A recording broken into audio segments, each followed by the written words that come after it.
What went wrong with Summoner? Depending on who you ask, its changes in Endwalker turned the job from one of, if not the most complicated job on the game, into one of the easiest, some would say the easiest. Others might say the job was too unfocused and trying to do too many things, and the Endwalker changes fixed this. Yet others might say that the job was changed to fit with what truly makes a Final Fantasy Summoner. And yet indeed others don't care about any of all that, and is a lot more concerned about the fact that Summoner doesn't do anything particularly well compared to other competing jobs. So what exactly is wrong? Alright, with Summoner now. There are a few topics to cover on this, so let's talk about it. What happened? It holds somewhat consistently true for most of the jobs in Final Fantasy XIV that as the game has developed with each expansion, while new additions may have added further complexity to a job, quality of life additions have at the same time often also made the job easier. And whether the job actually increased in complexity really comes down to whether said quality of life outweighs the new additions to the job. Sometimes, reworks to a job has completely upended the system and made it jump from one difficulty level to another, and let's not kid ourselves here, I don't think there's ever been a job rework in Final Fantasy XIV that made a job harder to play. Summoner is no different in this. Summoner's journey to its Shadowbringer's incarnation is a lot more gradual than some other jobs. In A Realm Reborn, the job focused on maintaining dots, of which it had access to several, and because Ruin sucked, almost anything else would be preferable. It also had a maintainable Shadow Flare placed AoE to add to the mix, which was so expensive that MP management also became a relevant factor. And on top of all this, there was of course also pet management. Heavensward primarily introduced Ruin 3 as an expensive but actually good filler attack, and Dreadworm Trance, specifically for that expansion, made Ruin 3 more affordable to give the summoner some more upfront damage capacity. Tri-Disaster was also added as an OGCD option to apply all of your dots once per minute, significantly cutting down dot application time.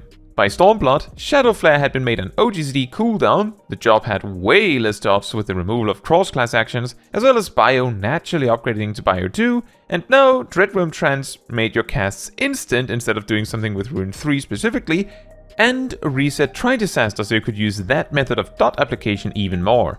And of course, Bahamut was introduced for even more bursty upfront damage. With Shadowbringers, dot timers became uniform, 30 seconds every time for each of them, making Tri-Disaster able to cover 3/4 of dot applications. Bahamut became effectively a single-minute cooldown with Phoenix replacing it every second time. Pets were also massively simplified, no longer having enmity or HP of their own, and simply being a conduit for certain actions from the summoner. The final version of Summoner prior to Endwalker is commonly described to have a super strict 2-minute looping rotation, which, while not entirely true, is not entirely false either. Each minute you had 4 Eggy Assault instant GZD attacks that generated stacks that accessed Ruin 4, yet another instant GZD attack. In the minute loops where Bahamut came up specifically, saving at least one of those Ruin 4 stacks to finish Bahamut with an instant attack was important, as Bahamut attacked whenever you attacked, and if your last attack came out a bit late, Bahamut would simply not have enough time to make the attack. On top of this, Tri-Disaster had to be used at 3 reasonably strict times to maintain the dots, and then the 4th time was done with manual dot application. For the most part, none of this is very hard. In fact, it could be argued that the Endwalker edition added more variety to the downtime between the big summons, despite not adding that much. What made Shadowbringers Summoner difficult mainly came down to pet jank, and to a much smaller degree, dots and snapshotting and whatnot. Bahamut and Phoenix would attack once every time you attacked, but they prioritized moving to your location over attacking, meaning that moving at all could mean they lost out on attacks, making a job with reasonably high mobility effectively staple themselves to the floor for close to 20 seconds at a time. With the Endwalker rework, dots were entirely removed from the job, pet management was entirely removed, and where before it at least felt like there was some build up to Bahamut with needing to first use Aetherflow stacks to access Dreadworm Trance, wait, Actually, that bit was removed with Shadowbringers. However, Dreadworm Trance did have to be used first, and then you could use Bahamut. Now, you just slam Bahamut right out the gate. Instead of Bahamut seeming a mild challenge to make the most of, now it seems to mostly just happen naturally. In a way, Summon Ifrit, Titan and Garuda sort of replaces Eggy Assaults as the every minute instant GCD moves, and Titan and Garuda's rights teamwork to produce the remaining instant casts that were otherwise taken away. Bahamut and Dreadworm Trance were combined to produce instant casts, and Phoenix always produced instant casts, meaning that to some degree, the place where Endwalker Summoner really changed stuff was with Ruby Rights, the Crimson Cyclone combo, and Slipstream, at least in the actually practical part of the rotation, aside from the finer details of what dots and pet management used to add. What does all that mean? To try and put it into perspective a bit, the Shadowbringers Summoner's downtime of roughly 40 seconds per minute consisted of reapplying your dots, either with GZDs or Tri-Disaster, using Eggy Assaults 4 times, using Ruin 4 3 to 4 times, and then simply casting Ruin like 8 times. This left a surprising amount of flexibility, as you had the freedom to choose when you do an Eggy Assault and when you use a Ruin 4, even if you do a Ruin 4. By comparison, Endwalker Summoner feels less flexible, as your 45 seconds of downtime leave you the option of when you cast your one allotted Ruin 4 cast, where you cast a one filler Ruin 3, and which order you use the 3 summons in. And for Garuda and Ifrit in particular, which order you use their options in. If we flatly count the amount of options you have, Endwalker Summoner may appear to have more options. It might just not feel like it has more options. There's also the detail that while the optimal rotation of Shadowbringer Summoner spells out a rotation that is sort of comparable to the Endwalker version, many would argue what made the Shadowbringers version special was that it naturally came about, while the Endwalker version might feel like being instructed to do it this specific way. Now, with the history lessons out of the way, let's move on to what does Endwalker Summoner do well? The job is a bit all over the place at times. It is one of the 2 casters with access to Raise, the other being Red Mage. It is one of the 2 casters with regular access to Raid-wide healing, the other, weirdly, being Pictomancer. It has the most lenient barrier among the 3 casters that have a barrier in Radiant Aegis, lasting a whole 30 seconds per use and having charges. It also has a damage boosting raid buff like 2 of the other casters. Summoner is also commonly, jokingly referred to as a ranged physical rather than a caster, partly due to the fact that in a minute looping rotation, Summoner spends around a fifth of that time at most actually casting, due to how many of the Summoner spells lack cast times, which is often further reduced to closer to a seventh by swift casting Slipstream. Which is to say, Summoner spends so little time actually casting that by using Swiftcast on Slipstream, Samurai may just about beat it for cast times. And finally, while Summoner's rotation is on a tight schedule, no time for dilly-dallying, it is also pretty straightforward. Most of the time, offensively only offering at most 4 options to pick from, with one very obvious choice. The complexity in the Summoner rotation mainly comes from things many players simply don't feel qualify as complexity, or alternatively just appear rather mundane.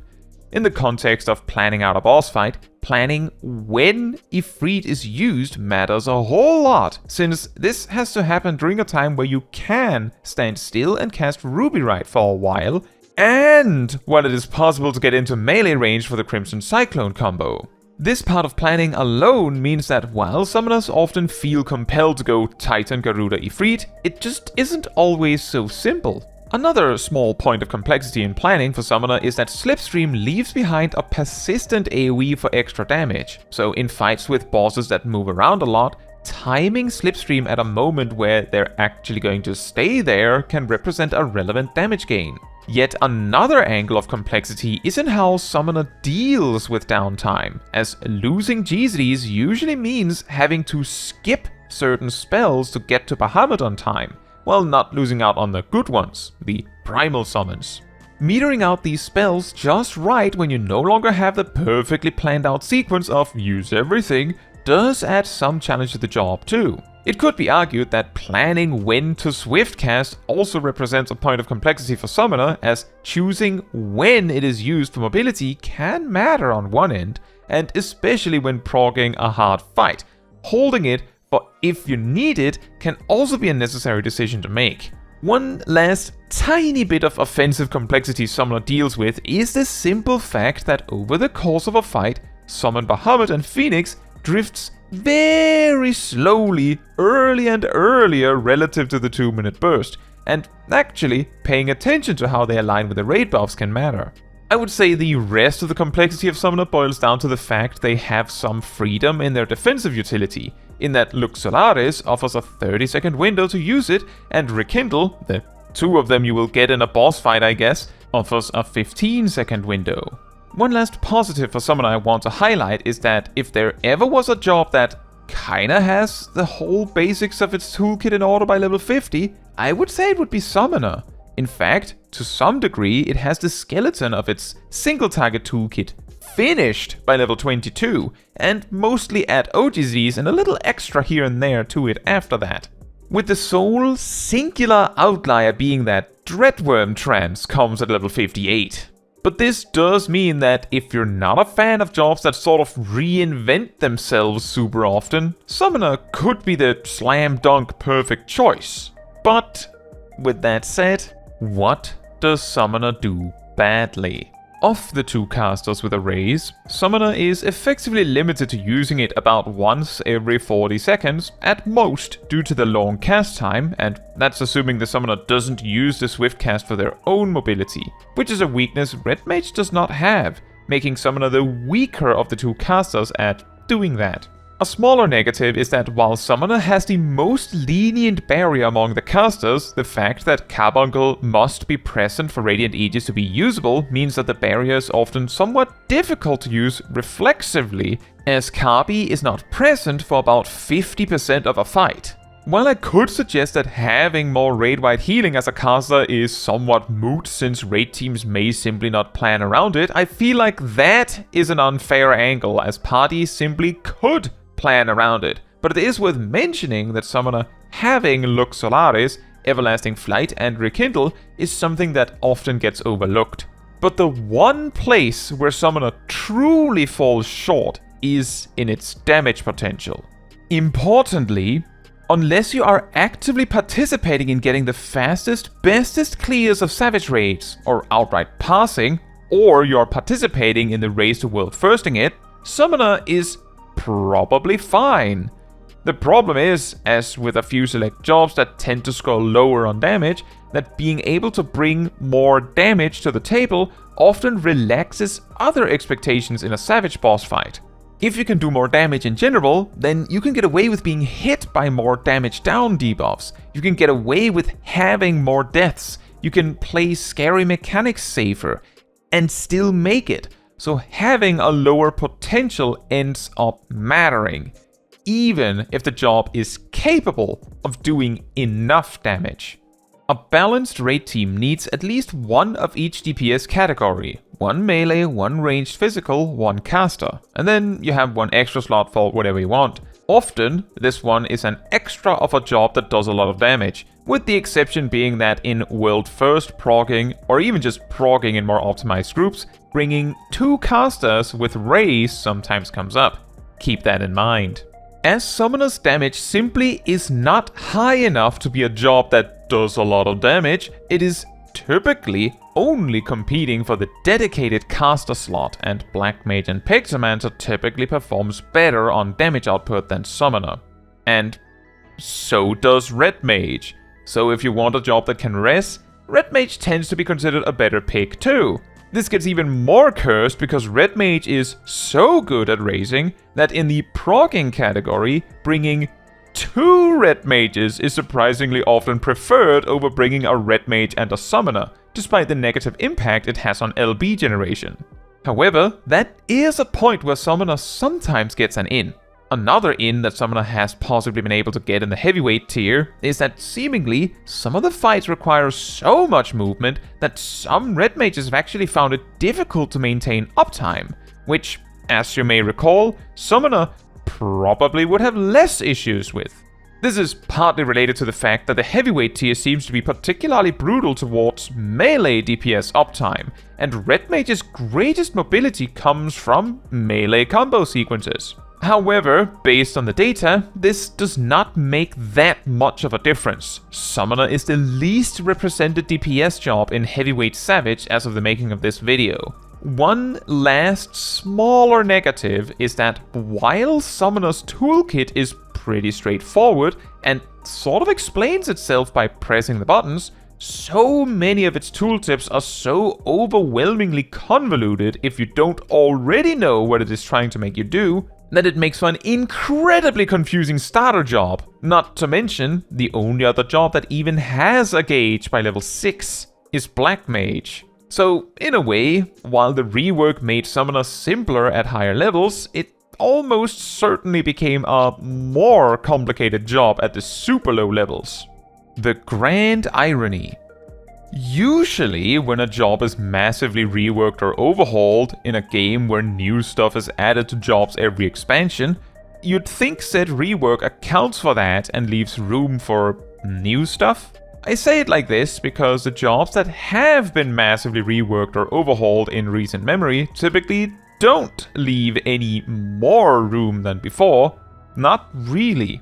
But that said, with the release of the Endwalker version of Summoner, the GZD part of their toolkit was already so full that they have one single true filler GZD, that being one singular cast of Ruin 3 by the time they hit level 86. It could be argued that all of the rights and 3 primals are part of an elaborate filler, which is fair, but also has peaks and valleys of their own. If Summoner got a single new spell added to their toolkit, just one, per minute, it would no longer need Ruin 3, aside from if the Summoner deliberately is choosing to stall for mechanics-related reasons. In regards to performance, Shadowbringer's Summoner was typically in the upper end of performance, competing for most damage at times, and it still had Everlasting Flight, and it still had access to Raise, and it typically didn't rely on Swiftcast to get the mobility it needed, not nearly as often anyway. Its barrier was locked behind Titan Eggy, which you simply did not use, it was too much of a loss. And while it wasn't quite as mobile as Endwalker Summoner, it had enough mobility where it counted. The greatest pain point Shadowbringer Summoner had was pet jank. Notably that the Eggies sometimes took a lunch break before reacting on your commands, and Bahamut and Phoenix, for whatever reason, were so shy and timid that they had to run up behind you before every attack, meaning that you would likely lose damage if you moved at all while they were present on the field. For comparison, most of the time, Radiant Aegis is cast in under half a second from the command being issued. This kind of responsiveness is also present on Scholar now. Endwalker, Bahamut and Phoenix simply staple themselves to the floor once they've acquired a target, and let's just say the range of their attacks is designed to mean that they will not have to move once they've acquired a target. Long story short, ironically, the greatest problem Shadowbringer's Summoner had was fixed with the release of Endwalker. Its second greatest problem, some might say, was its unfocused design, having pets that didn't really get to stick around due to being tapped out for Bahamut and Phoenix all the time, having dots that, for the most part, just existed, considering they were maintained more with a single OGZD rather than actual GZDs. Summoner arguably had less interaction with dots than Bard has now. So, in a way, it made sense for Summoner to get reworked to a design where it is focused on something, the big summons. I would say the problem there is that certainly a lot of the Summoner mains of the time liked the chaos. They wanted that. It's also possible some of them preferred the even more management-focused design from before Stormblood. There was a time, back in Around the Born, where a legitimate strategy for a Mu Extreme was to have Titan Eggy tank it. and Summoner had to manage their MP and like 5 dots and manage the pet so that it used its cooldowns correctly, and while a lot of that was gone by Shadowbringers to make space for Bahamut and Phoenix, all of it is gone with Endwalker and Dawntrail. And remember, Summoner is so overloaded with stuff in Endwalker that when they added Dawntrail stuff, the big level 100 edition was just Bahamut again. To sort of summarize, while we can compare point for point and see that once you knew how to do it, Shadowbringer Summoner and Endwalker Summoner weren't that different in actual gameplay, a lot of the smaller stuff, like how it is done, through ordering a pet that isn't just standing around jiggling at you, managing dots and planning resources to be spent, rather than just going down a shopping list, is what makes the rework so unappreciated by many of the old-timers. On top of this, the rework overlapped exactly with the time where the greatest mechanical problems of Summoner were fixed, meaning that a lot of the Shadowbringers Summoner mains are left there thinking, if you had just given us one more patch to try this with the pet jank improved, maybe it would have been fine. But they never got that chance. And to pour extra salt in the wound, whether intentional or not, outside of really specific outliers like level 70 ultimates where Summoner is cracked, the rework of Summoner essentially saw top performer damage dealer job drop to the bottom, competing with ranged physicals damage-wise, while competing with casters party placement-wise. Casters that, for whatever reason, seem to always be able to do whatever Summoner wants to do slightly better. It is perfectly possible, looking back, that if Summoner had stayed as it was going into Endwalker, that it simply might not do as well due to how burst-heavy so many other jobs became. After all, when Paladin got reworked, the key, most clear thing that got removed was its dot. Finally, since I'm aware that while I can try my best to keep a discussion video like this entirely objective, some of my subjective opinions probably shine through, so I will finish with my opinion on this. My first job in Stormblood was Summoner. I eventually switched to Red Mage, Paladin and White Mage. In Shadowbringers, I mained Summoner for Savage static, and largely viewed myself as a Summoner main. But, despite loving the job, when told it would get reworked in Endwalker, I thought, yes, that makes sense, it's kinda all over the place. However, I also thought, I sure hope they will get rid of Bahamut and all this burst nonsense and get back to what really matters. Dots, pet management, and resource management. Which is, the opposite of what Endwalker did. Despite that, I played Summoner for the starting bits of Endwalker, and mostly moved to other jobs due to preferring them, and not due to disliking Endwalker Summoner. Nowadays, I prefer Black Mage for DPS due to it feeling more forgiving, shocker I know, and the Bahamut burst of fitting exactly 6 impulses feels oddly strict all things considered.